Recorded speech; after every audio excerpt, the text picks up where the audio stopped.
नमस्कार दोस्तों, एक बार फिर स्वागत है आपका हमारे यूट्यूब चैनल हिंदी बाय सुशील तिवारी सर पर। मैं हूं आपका दोस्त सुशील।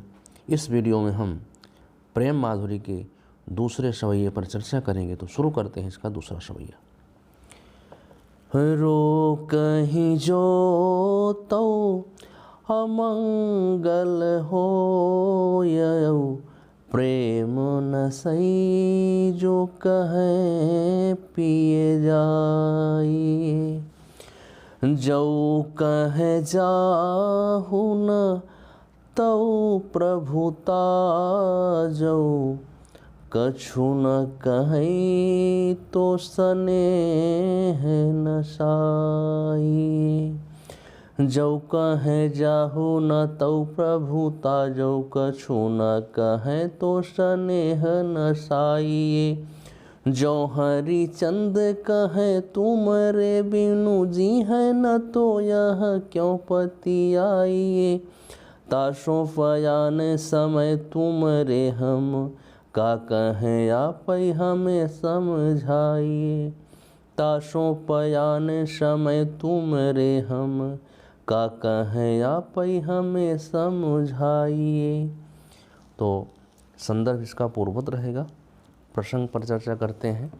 प्रस्तुत पद्य में नायिका के द्वारा परदेश जा रहे अपने पति से चतुरतापूर्वक बताते हुए उसके प्रेम को जीतने की कोशिश कर रही है। तो अब इस पद की व्याख्या पर चलते हैं। रोकहीं जो तो अमंगल होए। रोकहीं का मतलब रोकने पर, टोकने पर, पीछे से बुलाने पर।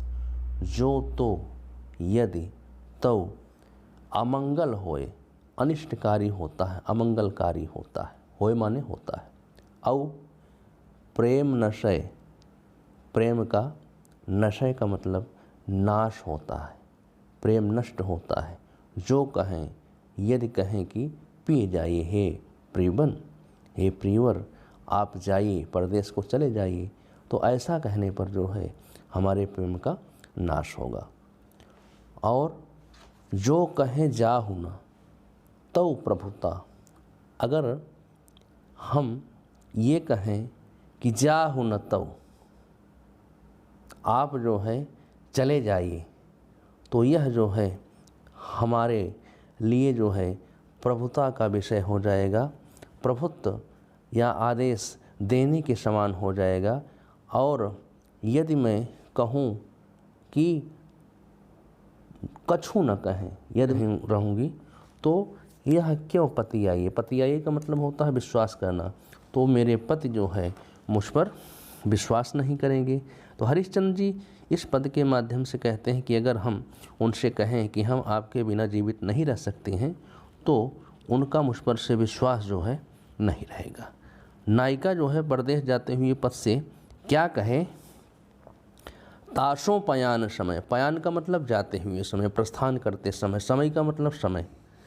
तुमरे हम, यानी कि आपसे हम क्या कहें कि आप ही हमें समझाइए, आप ही हमें बता दीजिए कि हम आपसे क्या कहें, जिससे कि हमारी बात जो है आप तक पहुंच जाए। तो वह जो है परदेश गमन के समय जो है पति से जो है नायिका अपने प्रियतम से अनुरोध करती है। उसके परदेश गमन के समय उससे क्या कहे, इस बात को वह स्वयं समझाए। और यहाँ पर नायिका चतुराई पूर्वक अपने पति को जो है अपने मन की बात जो है बताते, प्रेम को और बढ़ाना चाहती है कि अब उसका पति परदेश ना जाए।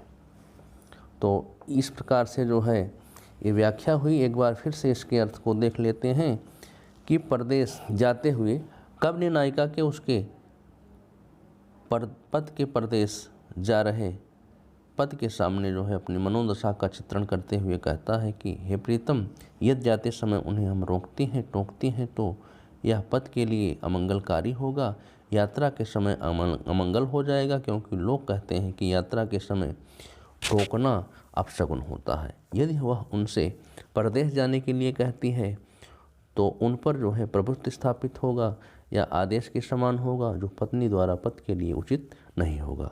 और यदि कुछ नहीं कहती तो उसका पति जो है उसके पति का स्नेह जो है नष्ट हो जाएगा। तो हरिश्चंद्र जी ने इस पद के माध्यम से कहा है कि अगर हम उनसे ये कहें कि हम आपके बिना जीवित नहीं रह सकते हैं तो उनका मुझ पर विश्वास भी नहीं होगा। नायिका परदेश जाते हुए पति से क्या कहे यह उसकी समझ में नहीं आ रहा है, किंतु अंत में नायिका अपने प्रीतम से अनुरोध करती है कि उसके परदेश गमन के समय उससे क्या कहे, इस बात को वह स्वयं समझाए। यहाँ पर नायिका चतुराई पूर्वक अपने मन की बात पति को बताते हुए उसके प्रेम को और बढ़ाना चाहती है कि अब उसका पति परदेश न जाए। तो इस प्रकार ये व्याख्या हुई। इसका जो है काव्य सौंदर्य, इसमें रस विप्रलंब श्रृंगार है, छंद जो है सवैया पद है, अलंकार अनुप्रास अलंकार है, गुण माधुर्य है, सब शक्ति जो है लक्षणा है और इसकी भाषा जो है ब्रज है। तो इस प्रकार से ये व्याख्या संपन्न हुई। धन्यवाद।